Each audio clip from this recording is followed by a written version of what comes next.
Hey folks, before we get to the episode, I want to invite you to this month's International Directors Meetup, our monthly gathering of directors and theater makers from around the world.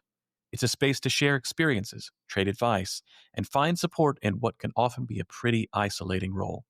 You can come and go as you need, drop in late, leave early, whatever fits your schedule. It's simply a chance to set aside time each month to sit alongside others who understand the work. For dates, times, and details, head to boardofdirectors.world and pull up a chair at the table. Join the board.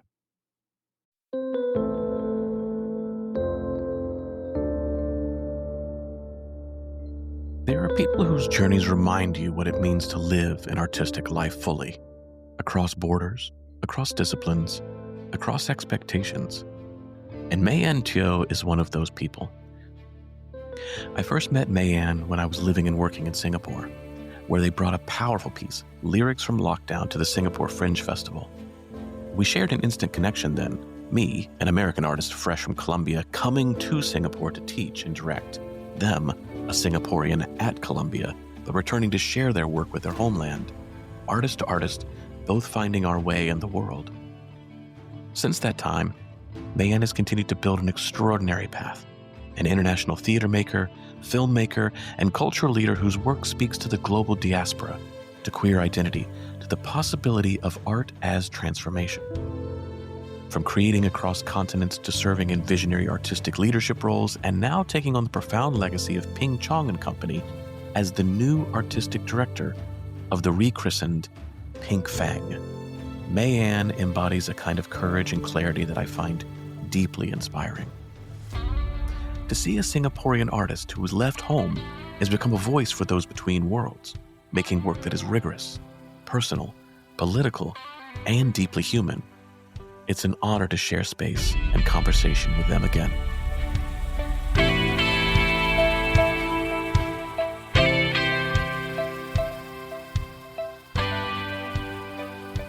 Mei Ann, where are you at in the world right now? Today, Today, I am in Sofia, Bulgaria. Yesterday, I was in Vilnius, Lithuania. just for fun, for shits and giggles, just enjoying Eastern Europe? Well, I have been the great recipient of the honor of being considered an American director by the Drama League, which is a fantastic organization that seeks to sort of like really support directors. And so there's the International Director Symposium that they have that I've been a part of for several years, where they gather American directors and Eastern European directors, and we meet online for like, maybe, 5 or 6 sessions of a few hours each, getting to know each other. Then all of the directors come to New York, which they did last year. And then we all gather in Bulgaria for the ACT Festival, which is the artistic director, Stefan is one of the participants. So I am here because of that. And I was in Vilnius, Lithuania, because as part of the Drama League program, I met Anna Smolar, who's this amazing French and Polish director. And the Drama League was like, we want you all to have collaborations. And, directors rarely collaborate. Yeah, exactly. You know this. Like, this is delicious because here we are actually collaborating. But we rarely do this. It's not like we're not really built to do that. I mean, I have co-directed before, but it's so rare. I love that the Drama Leagues like figure out a collaboration. So Anna invited me to be a part, like a guest collaborator. We didn't even know what it would feel like to be in each other's rooms. And she said, I'm working on an adaptation of The Birds, the film, Hitchcock's film, in Vilnius, Lithuania, at the Lithuanian National Theater. And when I got there, I was like, oh, you all are working in English, because, or they'll work in 3 languages, because the Lithuanians will improvise in Lithuanian. And then there's always someone who's like, translating back and forth. But then those improvisations will get translated into Polish, and then they'll translate it back to English, Oof. where they'll all look at it, and then it gets translated back into Lithuanian. Oof. So remarkably, I was the only native English speaker in the room. And I was like so grateful for that. And I said, "Oh, this is so what a relief." And she was like, "Yeah, like if you came in, in Poland, you would be the only person not speaking Polish. You would need a translator. But this is sort of amazing because everything sort of happens at the nexus of English, for better or for worse." So that I promised her, I said, your subtitles are gonna be of the likes that no one has ever seen. To the best, I'm sorry, it's a little American, but to the best of my ability. I really so that was in January. So in January, sorry, this is a long story, No, but it's great. the fact that I was in Lithuania for 3 weeks this year, it actually is a longer story that needs to be told, right? Like, how does this happen? So I was in rehearsal with Anna for 2 weeks in January.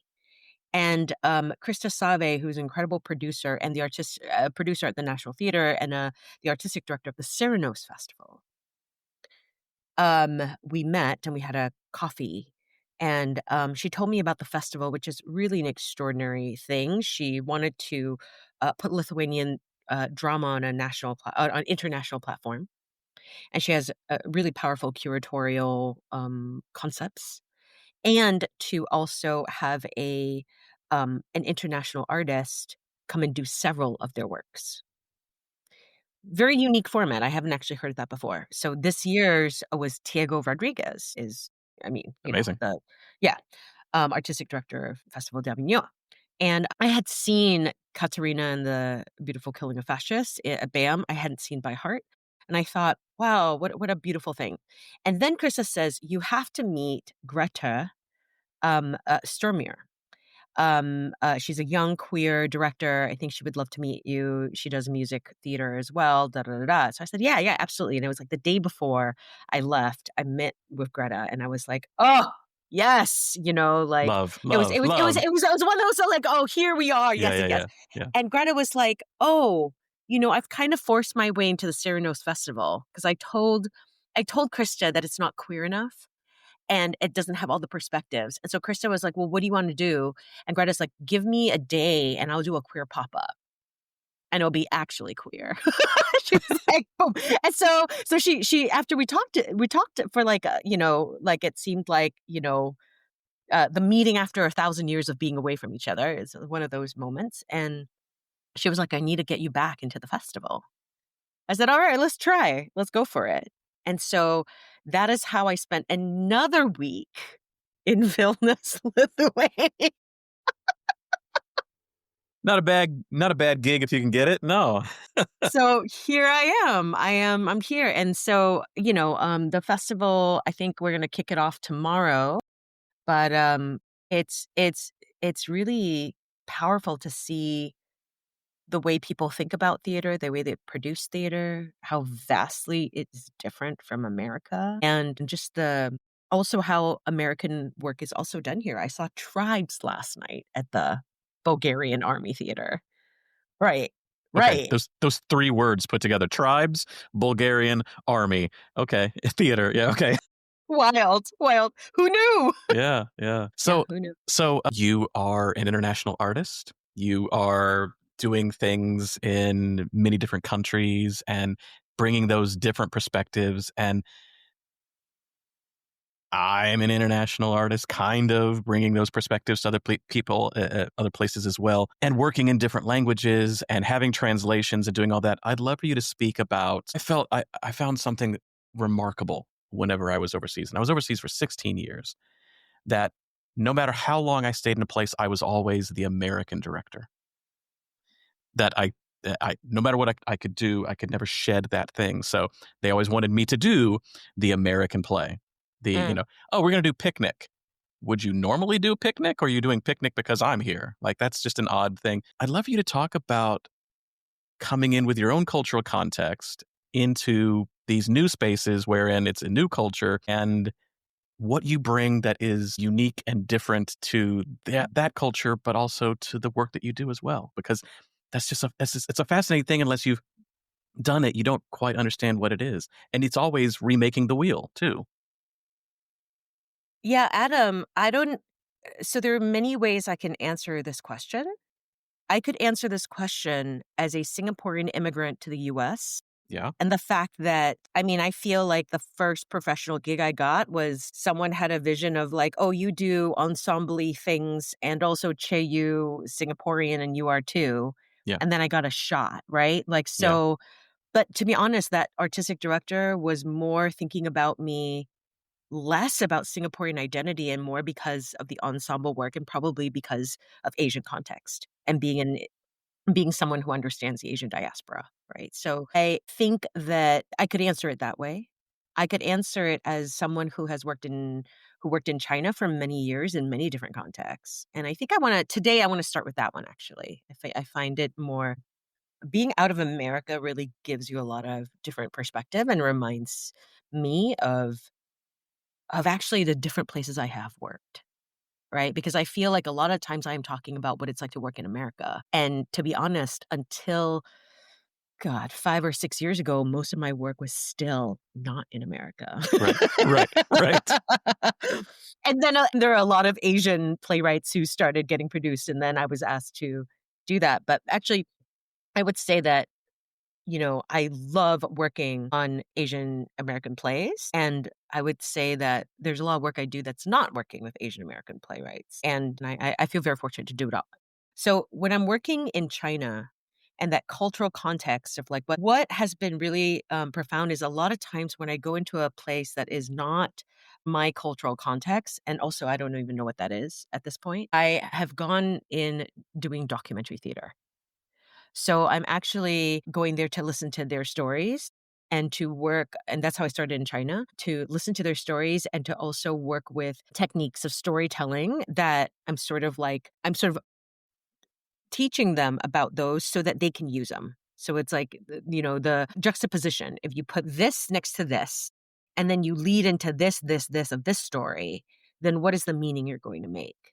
And what is the meaning that you mean for what the stories that we're telling about education in China or something like that? So I feel like because that's the way I started there, I was there to listen more and provide tools that I might have honed for them to tell me what their meaning was rather than make meaning on them.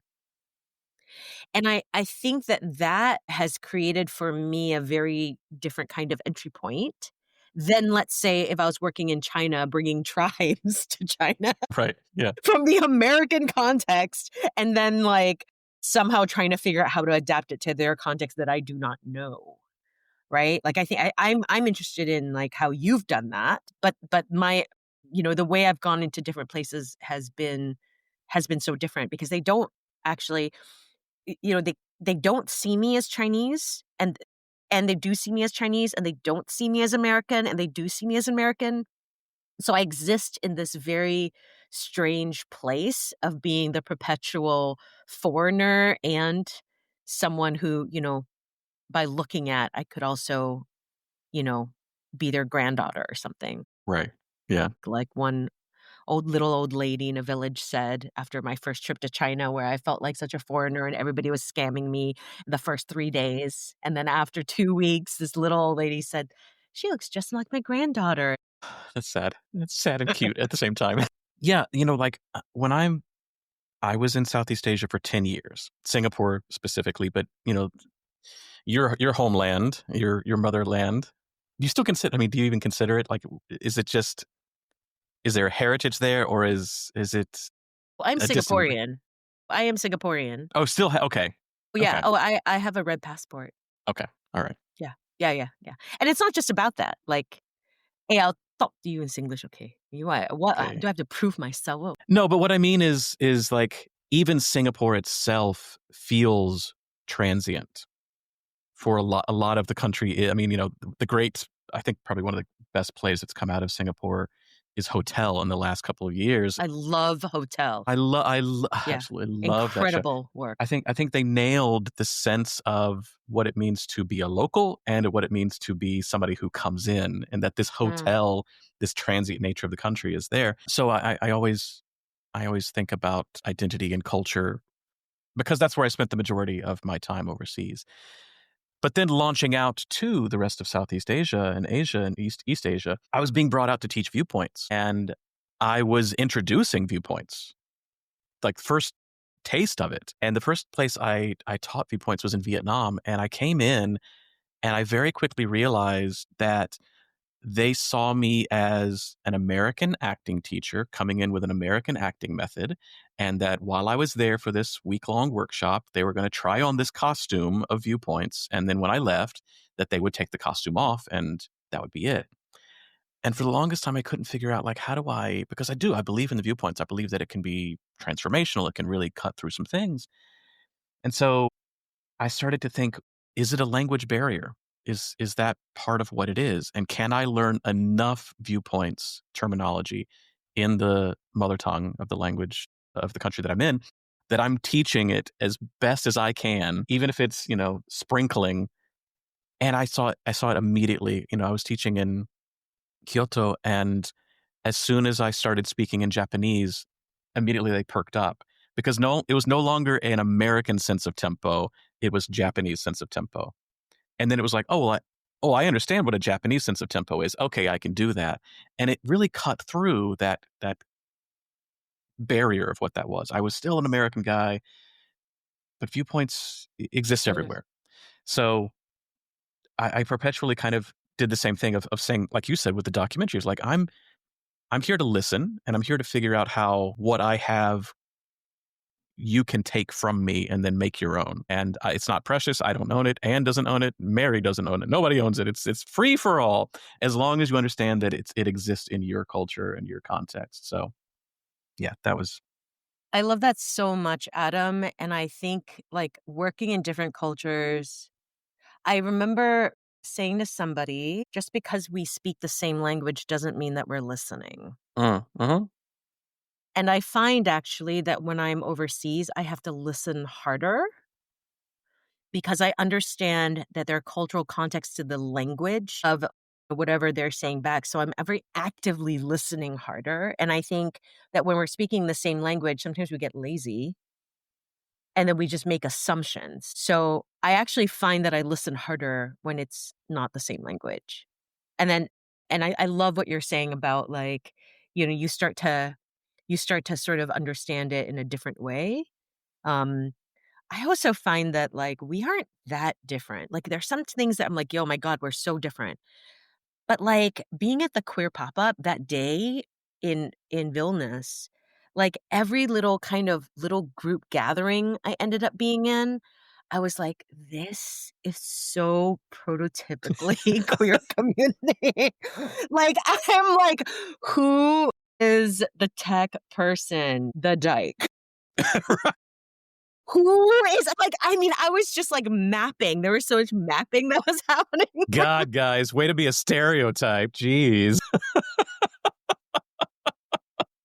Yeah. My favorite place in the world is international airports. Like flying. Which one? Which one though? Well, you can't beat Changi. You can't beat Singapore. That's Thank literally you. the best. Thank you. Yeah, it's Literally very the best. good. But what I mean is like mostly where people are transferring through. So that's mostly in the Middle East, Doha or Dubai or. Dubai. Dubai is insane. I know. 4 a.m. and it's like brighter than any moment in Las Vegas. I'm not saying I want to live there, but what I love is that because it is literally a hub. There are hubs that like to get to one side of the planet, you've got to go through this one place. And so whereas, the majority of the time, I'm not going to be running into people from Tanzania or Uzbekistan or Myanmar. In this place, everybody is coming together and passing through to get somewhere else. And I love watching parents with their children. And just like every single parent is annoyed by their child. Every single parent wants to give a belly raspberry, wants to do that on their on their child's face. And it like, so there's those commonalities that I love watching that, reminds me of that kind of Love Actually opening scene where everybody's hugging, at the international arrivals place. And it does. We are absolutely different in so many ways, but we're not at all. We're not at all. And I wish people could be in more international airports to just see that. I think that would solve a lot of problems if people had more passports, if people traveled more. I highly recommend Japanese airports because every bathroom is a bidet. Yeah. God. about luxury. I tell you what, America, barbarians. Truly, Barbarians. utterly uncivilized. The I worst food. The worst food. Locals go to Changi Airport to eat. My family would be like, let's go to the airport to eat. Oh, yeah. That's how it should be. It's just having moved here from Egypt, a bidet was not a luxury, it was a staple. They couldn't quite understand what I meant by saying, oh, I have to install the bidet when I move back to America. What do you mean install? It just doesn't come? No, 98% of the country doesn't know what a bidet is and thinks it's kind of weird. How do we get to talking about bidets?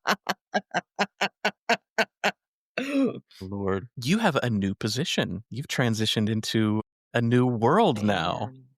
Talk to me about Pink Fang. Talk to me about what's exciting about what you're not new. I mean, it's been 3-4 months fully, right? Yeah, it's new. Tell me about it. It's Tell me very about new. it. So, Adam, I feel like, this is, I remember being in grad school and thinking to myself, because I was still very actively making a lot of work then, which is why I went to Columbia to study Anne. And I remember thinking, like, I was doing a project and Anne was like, hey, you should think about Ping Chong being your mentor. I was like, oh, okay. So I looked Ping Chong up. I'm like, are you kidding me? This man has a company that just like exists to do his work. I was like, how do I do that? I have no way, no pathway to that, but amazing. And I met Ping and he was wonderful. I was working on a project by Liao Yiwu about Liao Yiwu. Liao Yiwu is a Chinese dissident poet living in Berlin, and he wrote a poem after the Tiananmen massacre called Massacre.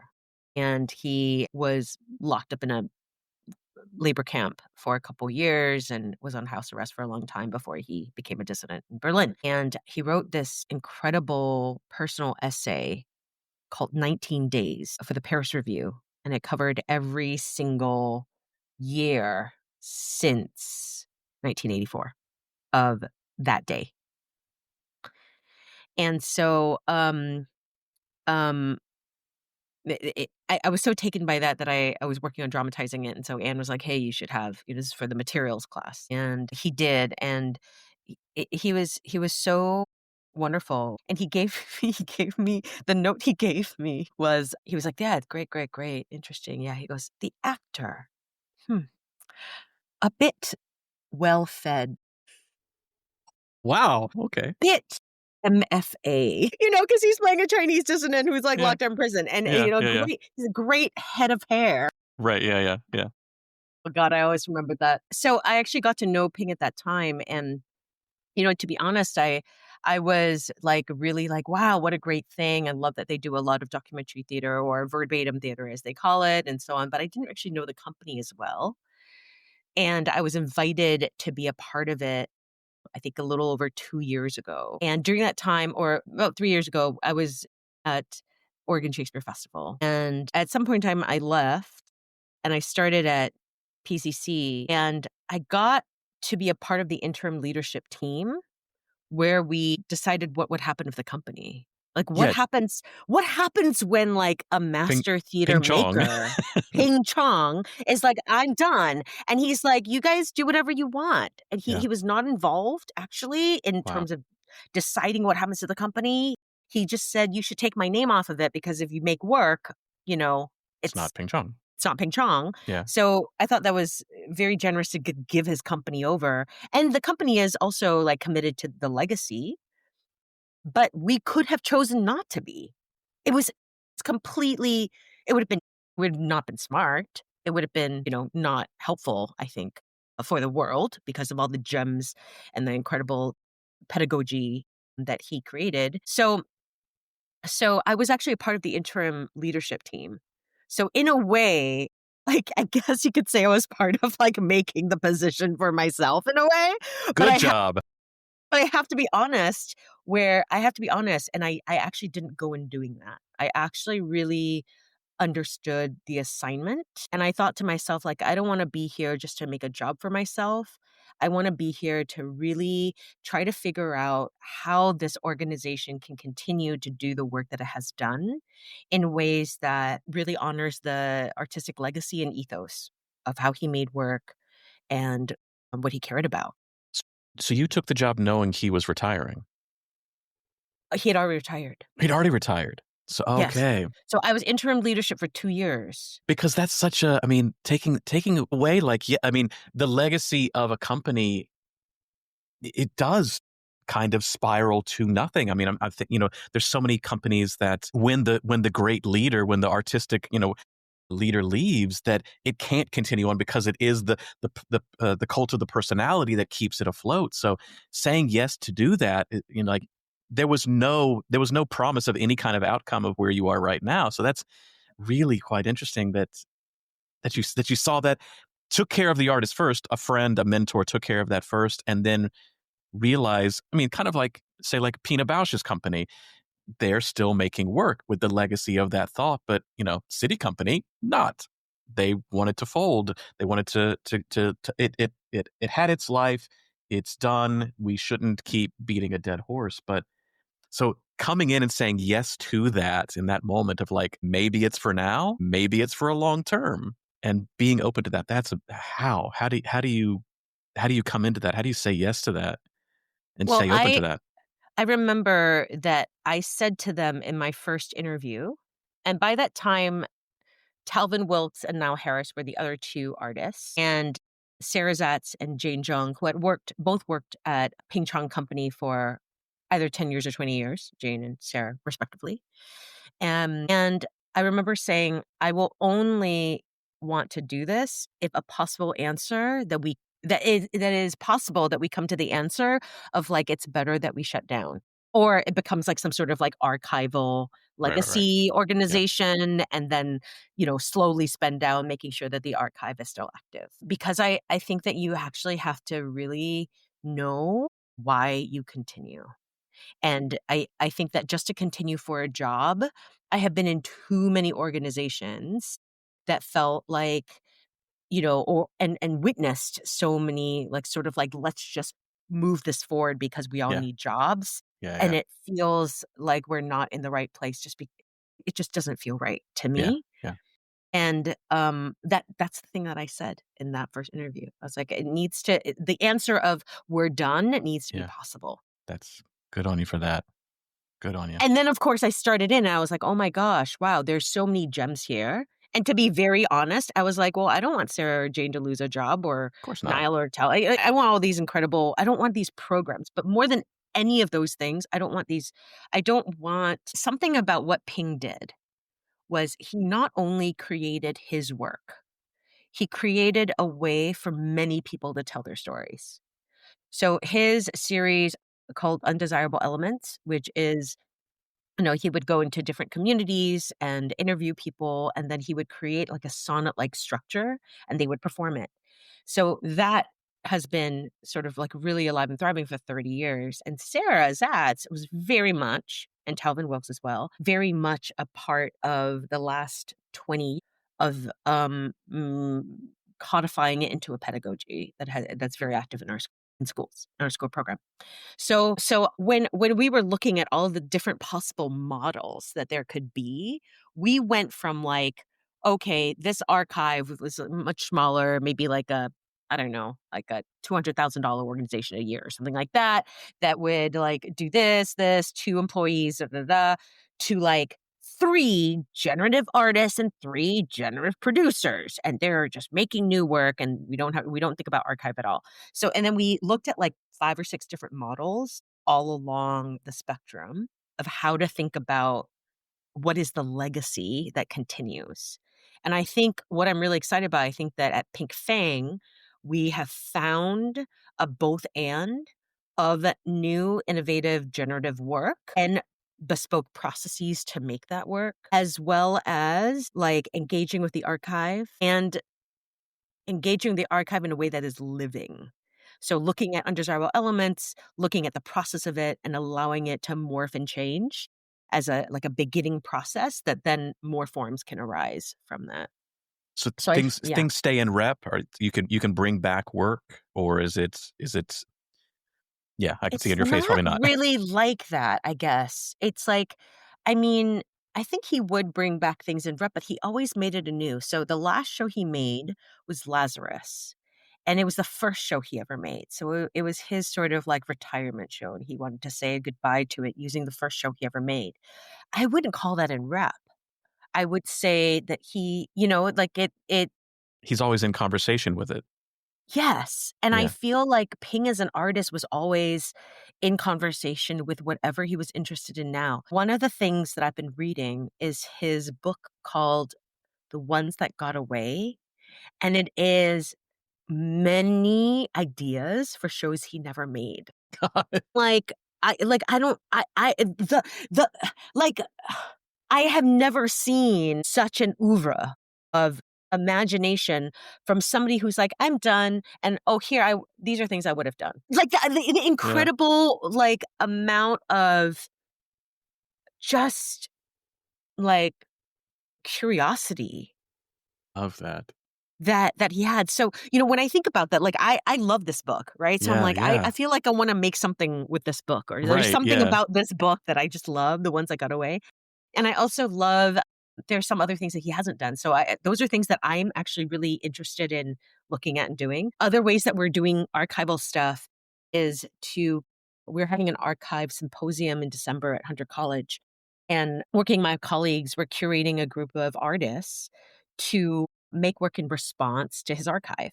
So it's like, we can get you whatever video you want. Here's the archival pages. You can take a look, can see what sparks off something in you, and just something to start something off. And it can be just a simple response, but who knows, it might lead to something new for you. Because I think that, like, what's so powerful, he not only left a structure and an organization and a legacy that receives funding from major foundations and has so much goodwill in so many different communities. He also left a body of work that is so expansive that it can still be a really amazing groundwork for a foundation for a massive inspiration for any artist to take a look at. So I'm like thrilled because like that's part of what we're doing as well, and I have the freedom to make whatever I want to make. Yeah. And to collaborate and bring new things into the frame as well, which is not something that in any one of my other positions Right. I felt free to do. Right. Yeah. Yeah. And I love that, when I first saw Pink Fang, I thought, what a weird name. Is that a good name? That's like a band name. Is that a good name for a theater company? But then realizing that it's an amalgamation or a portmanteau of all the wrong things that Ping Chong has been called his entire life, that he got called whatever. And so in a way, he's still there, but he's not there. I think that's brilliant. I think it's a brilliant naming device. And also, it's cool like a band name. So, Adam, it actually came on a letter. Of course. It was actually, it wasn't even an amalgamation. Somebody called him Mr. wrote Pink Fang? To Pink Fang. And let me tell you, it used to be the Wi-Fi password for many years. So it was sort of an internal joke. And as we were thinking about like a new name, and we had all sorts of things. We're like, do we keep Ping Chong Company? Do we just say PCC? Do we this? Do we this? Do we do an old show name? And I was like, it doesn't make sense to have something completely unrelated because we're actually working with his archive. Yeah, like that's also part of our mission that we want. Yeah. Like we want that mission. And we want to be working in the ethos of. So why are we should not be looking outside.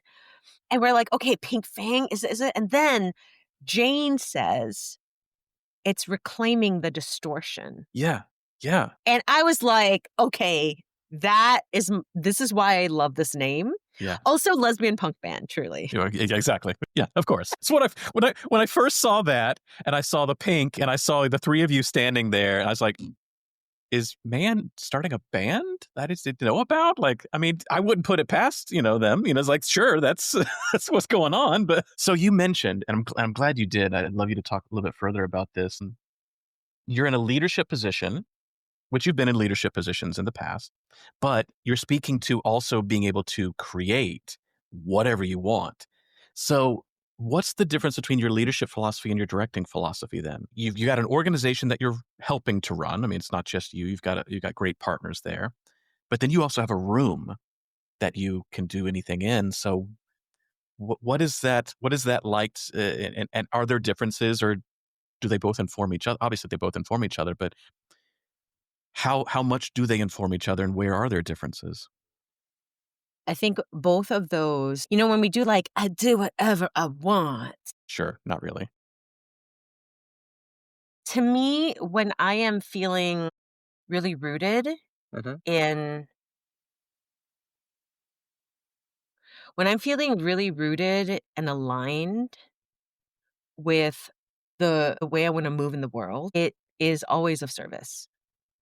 So I'm always actually thinking about like, what am I of service to? And when I'm a director, I'm thinking about like, how do I prepare them for the audience? And how do we make something that we care about deeply, that means something to us, that will of doing it has been worthwhile. And that if anything happens, if we stop at any moment, it still will be worthwhile because of how we have done the thing and what we've tried to discover. So I feel like that is the same whether in leadership of an organization or in leadership of a room. And I think that there is a lot of meeting the needs that what you're seeing is also something, right? And that's similar to service. But when I walk into the room, I remember one of my directing mentors, Tony Tacconi, way back in the day, he said, if you have 15 people in the room, you are learning 15 languages. Right. Yeah. As opposed to everyone learning yours. Now, everyone is going to try to learn yours because that's the culture, right? So just acknowledging that. But I think that that is also the same in organizational leadership. Like I'm really actually trying to understand how everyone communicates and being able to meet them where they are. So those things are similar. I think that I can see actually most anything as creative. Wisława Szymborska, who is an incredible Polish poet, in her Nobel Prize speech, talks about how she feels like inspiration is not just for the artist. She says that anyone can be inspired. A doctor, a janitor, anyone can have that too, as long as you do what you do with love and creativity. And that is inspiration. And I've always thought about that. And to be honest, like I really enjoy all the teaching I've done and all the artistic leadership I've done. I've never considered it the day job for when I can be in the room directing because those are the things that are running through me. And it might not be as fun to think about a newsletter as to think about a moment on the play. But as Melanie Joseph said, right? Melanie Joseph, Foundry Theater, I remember her saying, your first moment with your audience is the postcard. If you're sending out marketing, that's your first moment of an audience. Yep. So I actually feel like a lot of these things are much more porous, and it's not just about when you walk in the room as an audience member, although that is its own very sacred and special right as well. I'm obsessed with the audience, and yeah, I believe the play begins with the second that they hear about it. The play begins the second they hear about it, and so how much of that is out of our control, and how much do we want to regain some of that control? And the play happens from the moment they hear about it to about 2 or 3 weeks after they see it, and that's a long ass play. And a lot of times we're just focusing on the 2 hours between 8 and 10 on a Friday night, and that's a lot of downtime for that audience.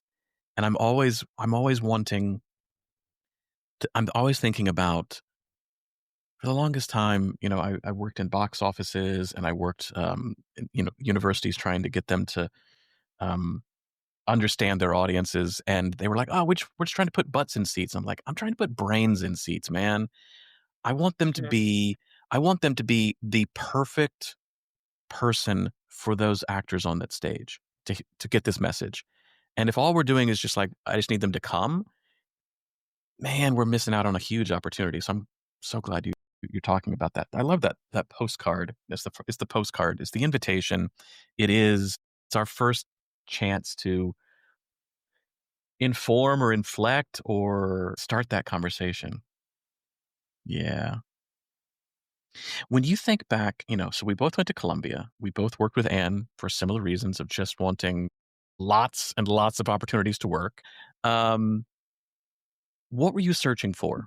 And what are you searching for now? I was at Columbia for several reasons. Realized that if I wanted, I'd been teaching theater and directing. And freelance directing, it's like very few people can actually do that full time. And I've always like been grateful because I actually really enjoy teaching. So I wanted the freedom to be able to teach anywhere, and I wanted long-term structured pedagogy in the art form I loved because I have a finance degree, by the way. Very I'm a Singaporean of you. I'm a good Chinese Singaporean Exactly. child until after I Right. didn't use it. Um, so I was searching for long-term structured pedagogy, and I remember, we did so much like weekly work that I gave myself a task. I would have some sort of rubric. I'd be like, I want to try something I've never done before. Like I want to do something different with projection or something like that. I will I don't know, I can remember it right now, but I always want to try something new. I'd always want to know why. Like have a really thick why this thing and why now. And I think that I had been working in Seventh-day Adventist, which is the church I come from, and I was doing very radical things in that conservative Christian environment. I was making work that, my job was threatened about. People were saying that because I was making documentary theater work about the prophet of the church. I was making work about, where in the sanctuary we would have like these articles were written about what the prophet said about masturbation, and we would sort of stage those things, but we had like a tap dancer doing as a thing of masturbation. Well, okay. So all of that was like incredibly radical for Yeah. that milieu. Yeah. And I remember at that point in time, I moved into New York thinking like I could do anything here and it wouldn't be radical. Right. Yeah. I mean, Yeah. I know how to make in a conservative environment where it means something to people and it's shifting their paradigms and it is bold and radical. I know how to do that. But can I actually like what does it mean to be in New York? And so I think I was in New York, not necessarily saying like, okay, everybody get nude now. Like I wasn't really that kind of director either. So I was trying to find, I think at that point in time, I was trying to find the meaning of who I was now in making because of where I'd come from. And found a lot of different answers for that.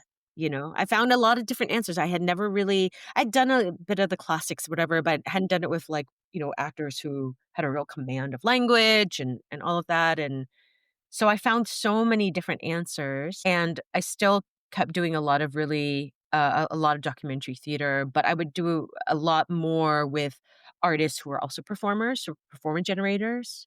So I feel like I still remain the same artist who's motivated by the same things of like making work with people I love and trying to discover new ways of seeing the things. So like artistic innovations and then like a civic practice. And also I think since I left Columbia, I think that I have become more contemplative as a practitioner and as an artist. And I think so that's sort of artistic, civic, and contemplative practice. I work at the nexus of that now. Yeah. And I think now it's such a good question, Adam.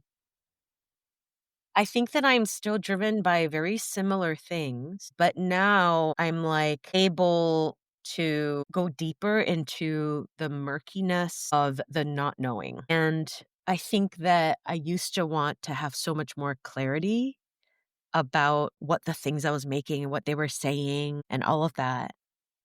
And I think now I feel like I'm claiming the privilege of the murkiness Mm. where, like all of the pieces that I make can have a gender fluid perspective, but doesn't have to be about the gender binary. And the work that I make doesn't have to hit one over the head with a hammer about the things about my life that I am oppressed for. That by the virtue of me making, I am surviving and thriving.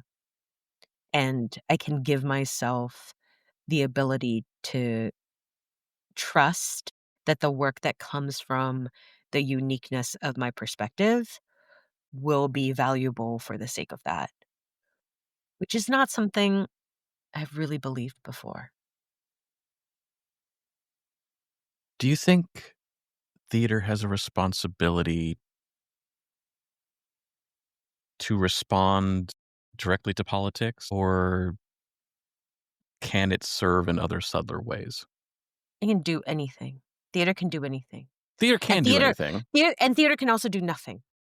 Yeah, well, that's Can also yeah. be and theater can also be incredibly, like, perpetuating narratives that are harmful. Yes. I believe in the omnipowerfulness.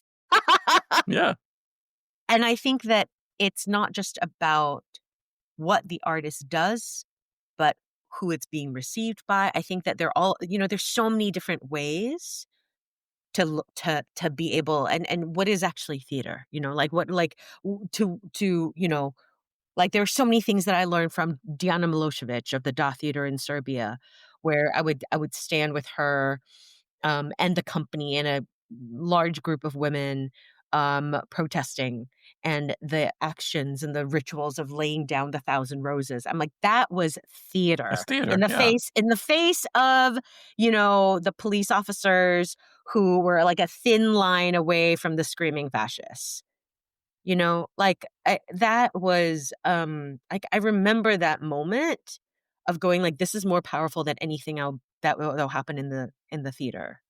And I think that there's so like I think that when I think about theater, I think about a space where to see, right? I mean, that's something that Anne writes in her book, Theatron, right? Place to see. Where in what moment can we have a place to see? And sometimes if you don't want to see, you're not going to see. Well, that's true. I had a guest on the podcast recently, and um, a specialist in musical theater, and somebody that's a hired gun being brought in, meaning that they're not generating work, that they're coming in to do a Mary Poppins, and then sometimes, hopefully, gets to do something that also is in the zeitgeist and speaks to a moment. And I left the conversation. I kept thinking, is it just me? Because it's a bit of a zero-sum thinking, I recognize, that we're all fighting for the same resources, and that the Beetlejuices of the world are getting a vast majority of that pie, while, something that is talking to a community that, is not being represented or not seeing themselves or not hearing their stories is fighting for other companies that are also not seeing themselves and being represented. And I had to keep catching myself of going, but they can both exist. And also at the same time, it's not equitable. We need to have both. And also, and so I keep going back and forth and back and forth and back and forth about all this a lot of the times. When you're choosing work, what is it that, what's a no for you? Like what's work that you've turned down because it's like, no, that doesn't touch my why. That's not in my why. That's not why. I'm not trying to do that type of work. Because I'm sure you've been approached. You've obviously have been approached to do some stuff, and you probably have done some stuff. We all have had to do some stuff for money. I'd love to just hear your navigating of that. Yeah. I think I'm very particular about who I'm working with and why they're writing. The things that I sort of say no to tend to be um, work in which I'm I'm unsure why the person is writing it.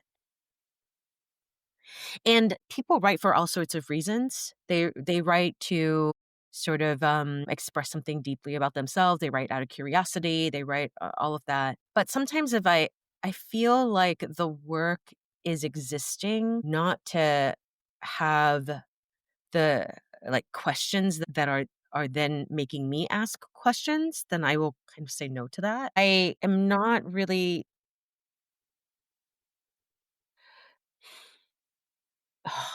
I'm trying to be really diplomatic. That's what the problem is. I'm being really diplomatic. Why? I mean, I understand maybe I don't artists you work with.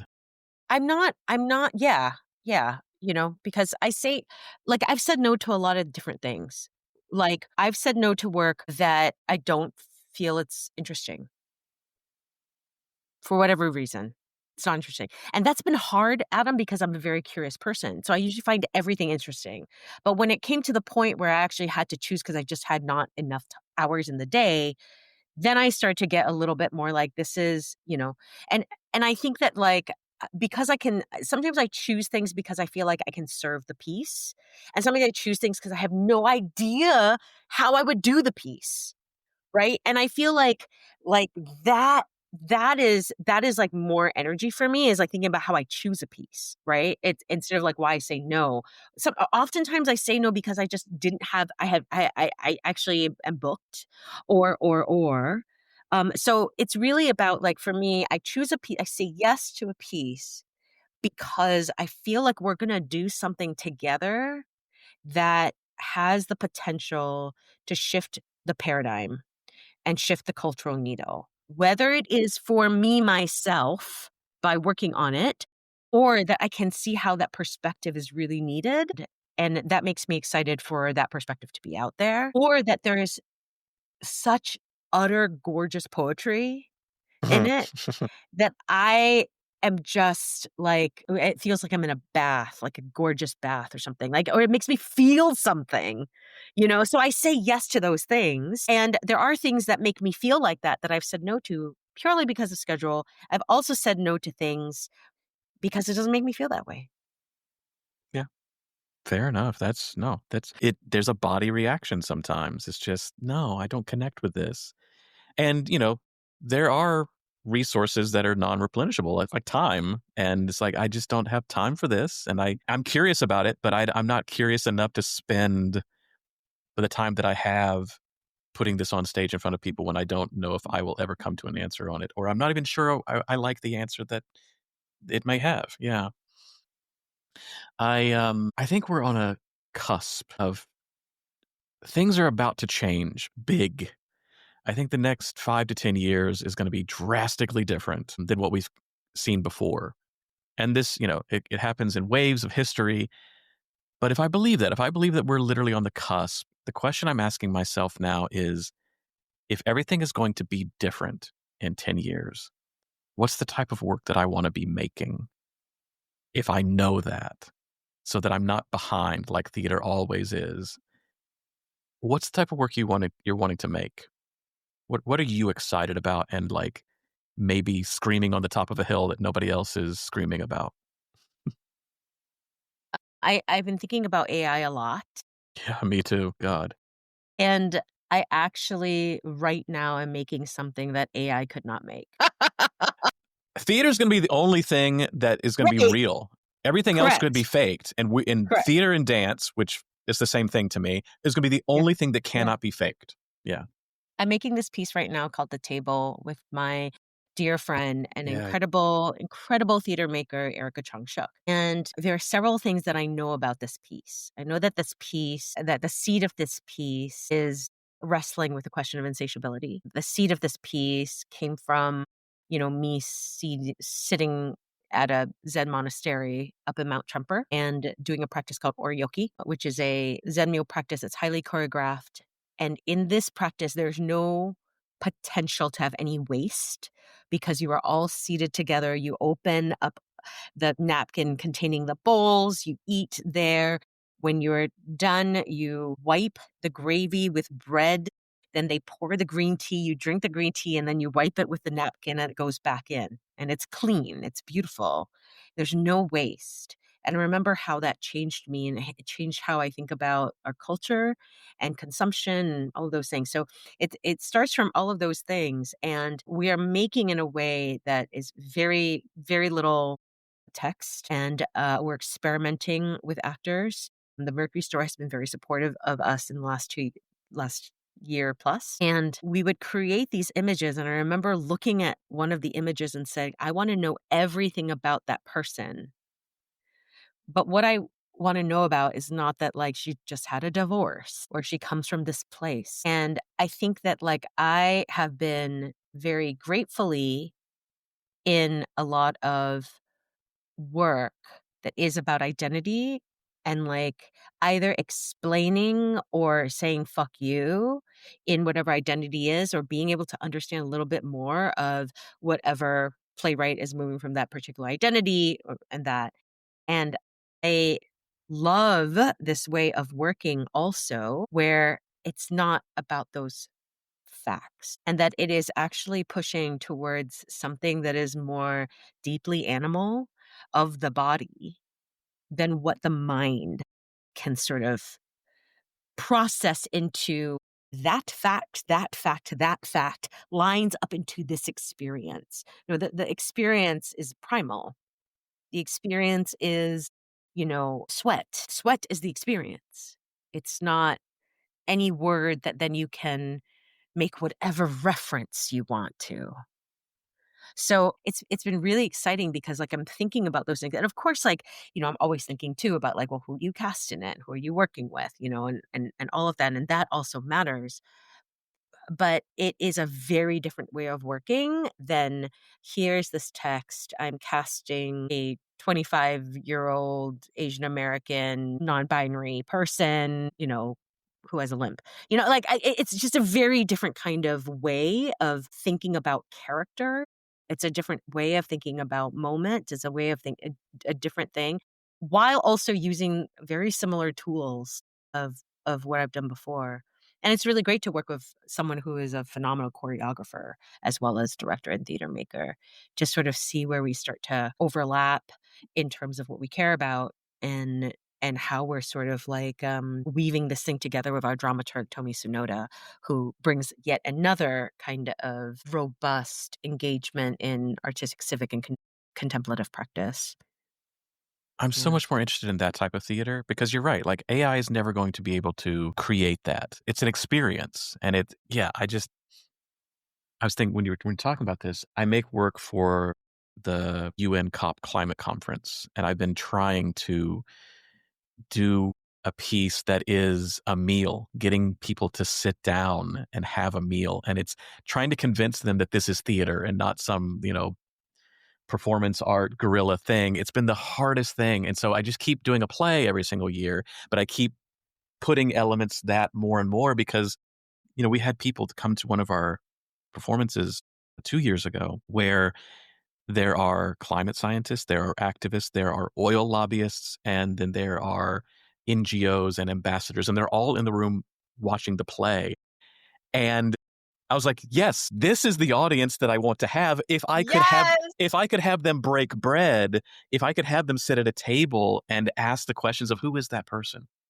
Who, like they both had children. And if you can just get them talking about their daughters and, they play soccer, they play football on the weekends too. Oh, how was that? And then you go, you're not my enemy. We just have differing thoughts. And if we can understand that we have differing thoughts, then we can maybe find that we have similar thoughts, and then we move forward in some way. And it's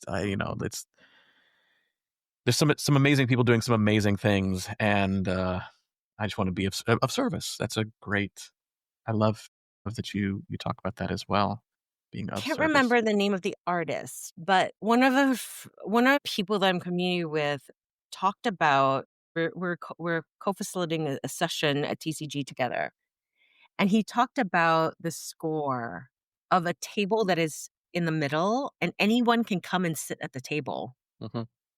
and that the presentation is literally like whoever is sitting at the table and talking, and whoever's sitting at the table can like ask questions, whatever, as opposed to a panel and Hmm. then people on the ground. Yeah. And I thought, what a beautiful non-hierarchical way of people to opt in to sitting at the table and being a part of that, that kind of like, it subverts this whole idea of panel versus audience. I forgot to say, oryoki, loosely translated, the question is what is enough? And asking ourselves, what is enough? Yeah. So really like thinking about that audience, thinking about gathering that audience and us being able to ask, what is enough? Because that me, what's happening to our climate, the Anthropocene, I just learned how to pronounce that, Anthropocene, is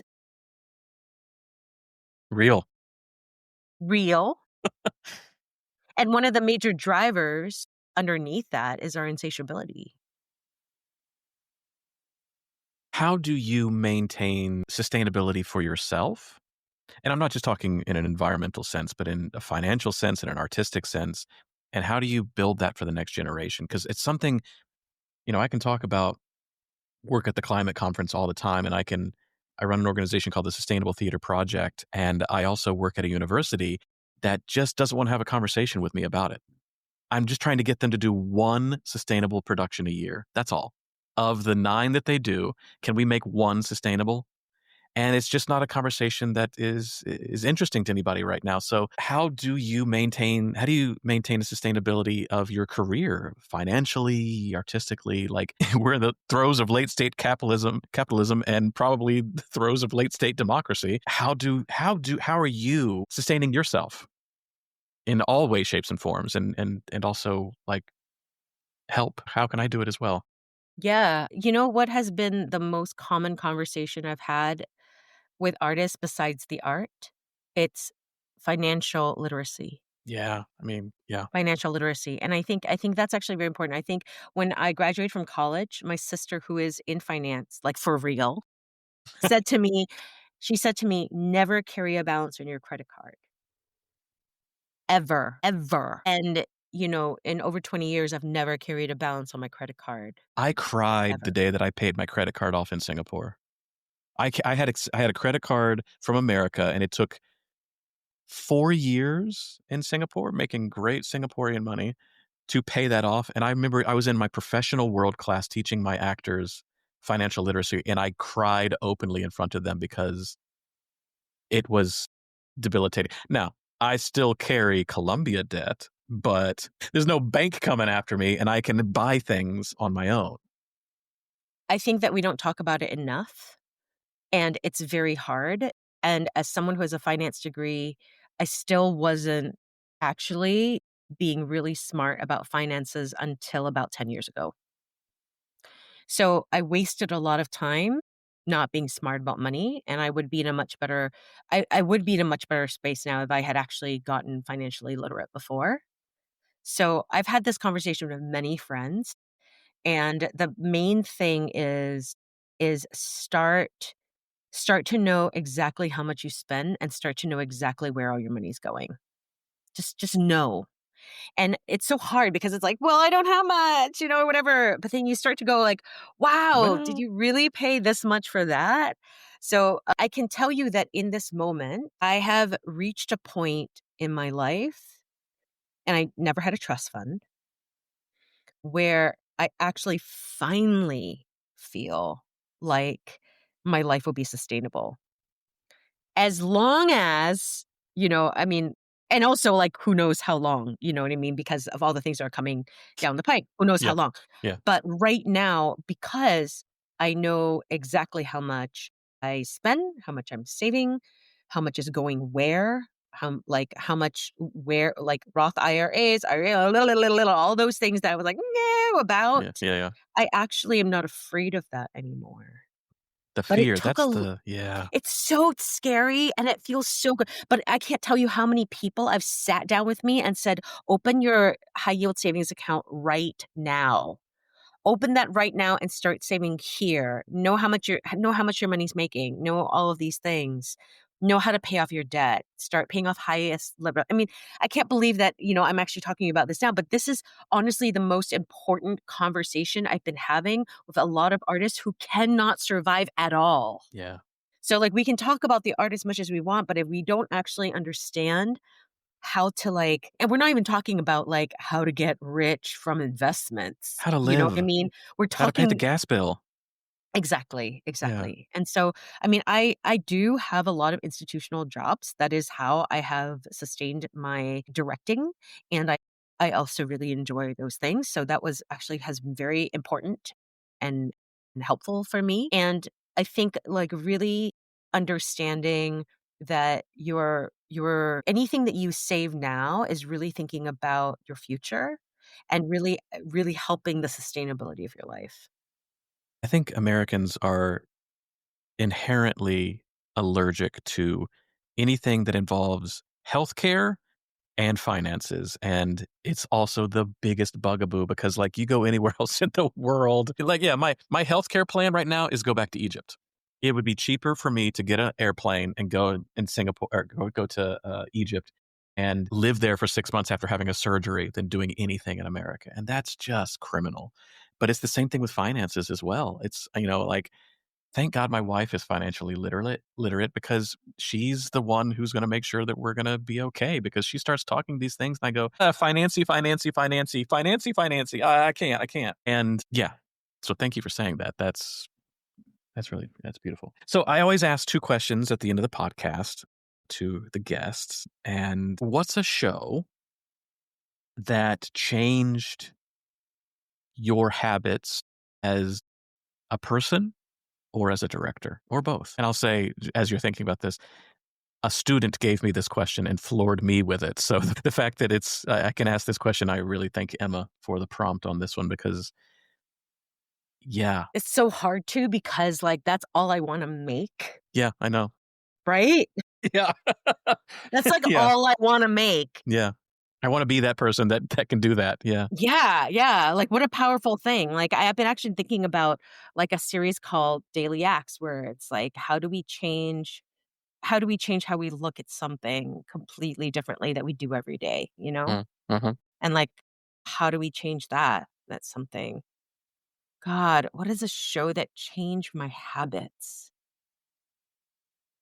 I don't know if there is. I feel like the only a show that changed my habits. My habits are so well worn. Like they're so deep and ingrained. Do I even like theater? That's a daily question. Yeah.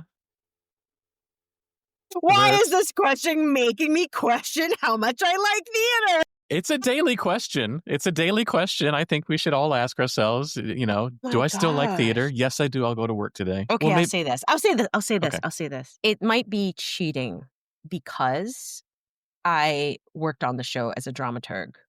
Okay? It might be cheating. But Diana O is a dear friend and collaborator and who has passed. They passed in June. They were multimodal artist, truly unboxable. Their My Lingerie play was a series of installations where they would stand in Times Square in their underwear. And then they would get a bunch of people to be in their underwear, lying down, having signs like, even if you found me like this, you can't rape me. Made a mold of their vulva and put it on Mother's Day in Times Square. It's incredible. With a Nice. sign that said, you were born from here. Yep. And then it ended in this concert and call to arms. And that show had many different ways of like exercising shame. There was like the shame trash can that Dinah was like, okay, everybody put the shame, put the stuff in the shame trash can, you know? Yeah. Yeah. And that show also had live head shaving of anyone who wanted their head shaved. Wow. And this is coming from like a Korean American femme where I was like, I am never walk around in my underwear, especially not in Times Square.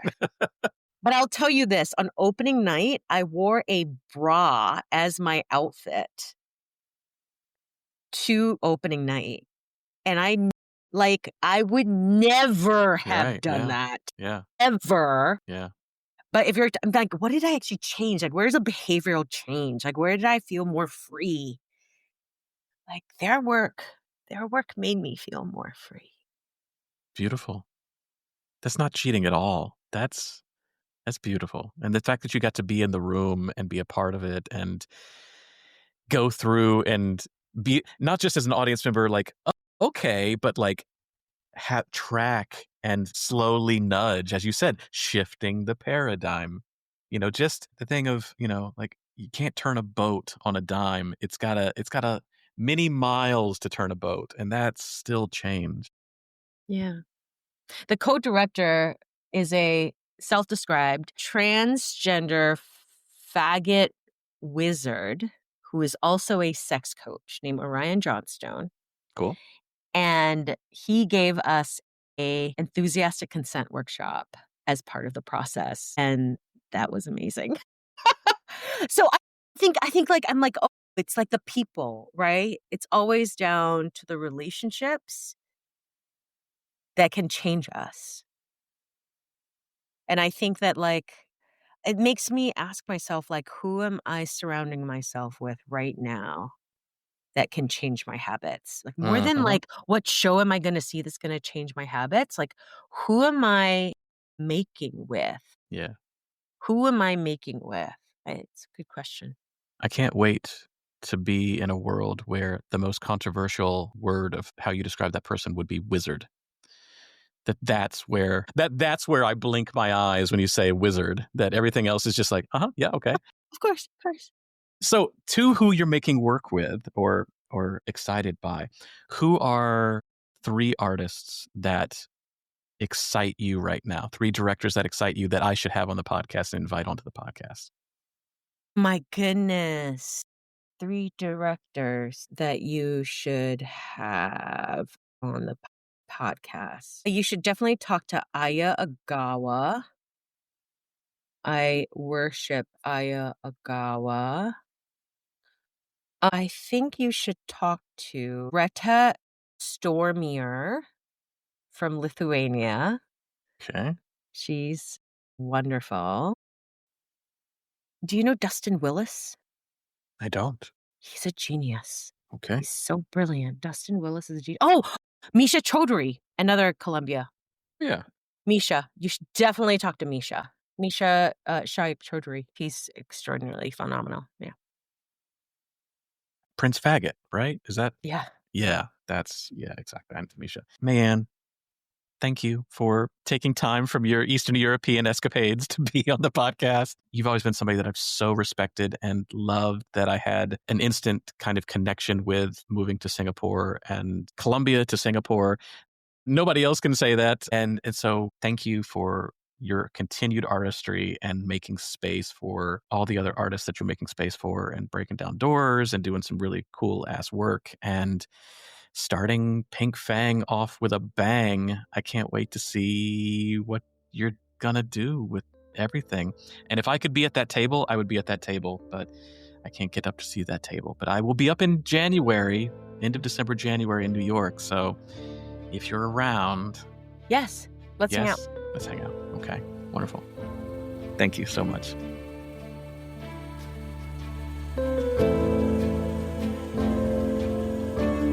If this episode gave you any insight, inspiration, or even just made you smile, please subscribe wherever you listen to podcasts for more conversations like this. And if you're looking for guidance with a creative challenge or want to advance a dream of your own, we'd love to help. Visit boardofdirectors.world.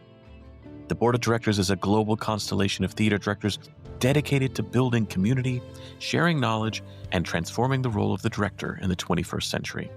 We convene and curate a fellowship that fosters mentorship, artistic inquiry, and collective care, transcending borders and institutions and traditions.